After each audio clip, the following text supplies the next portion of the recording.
Биринчи жолу өз-өзүмө капа болтом, анткени элден хейт кетсе дагы, ушу менден никогда бир хейт кетпей койду го дейм.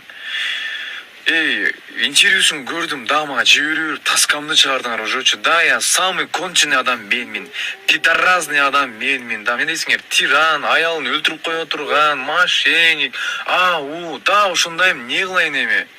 Мен башында эле точка койдумбу. Аружан жак идеальный болуп калып кетсин, жакшы болуп калып кетсин, жаманы мен болуп калып кетейинчи. Мен дагы аял кишиге тең келип, мен дагы чыгайынбы жамандап, анти, тигинти, бунти, мага керек эмес мындай, мага жакпайт мындай. Анан кайныңың тууралуу да не айтасың, не айттың? Мен эчтеке деп айткан жерим жок. Мага честно пофиг. 2 күйгө тийиби, 3 күйгө тийиби, мага честно пофиг да. Жанагы мен антип айткан эмесмин негизи, бар го. Ал дагы койбойт. Жакшынакай магазин ачып кеттиби, сыйлап баргандан кийин дагы чыгып алып, бир сказкаларды токуп, мен чындап шок болдум. Негизи мага көбү кабарлашкан журналисттер, Арген тыйынын 2 жагы бар, сен да оюң укпай эле деп жаңы чыгарган мезгилде, бир 5 ай болуп калды. Мен бирок отказ бергем. Это просто личный жашоо.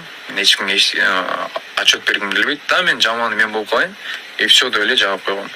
Эми ар ким өз жашоосу менен кетип баратканда, сказкаларды айтып, өлмөш адам болупчу.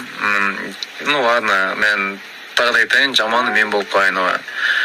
Анан мага дагы кабарлайт, Арген да ушунтай айтты, 2 жак тең оюнуга эле деп. Мен айтам сразу эле, это просто личный жашоо, керек эмес. Ну ладно, ал айтса айта берсин, мен эчтеке деп айта албайм. Мынакей бүгүн 2 күнүн ичинде бир 8-9 журналист мага кабарлашты, мен бирок баарына отказ бердим.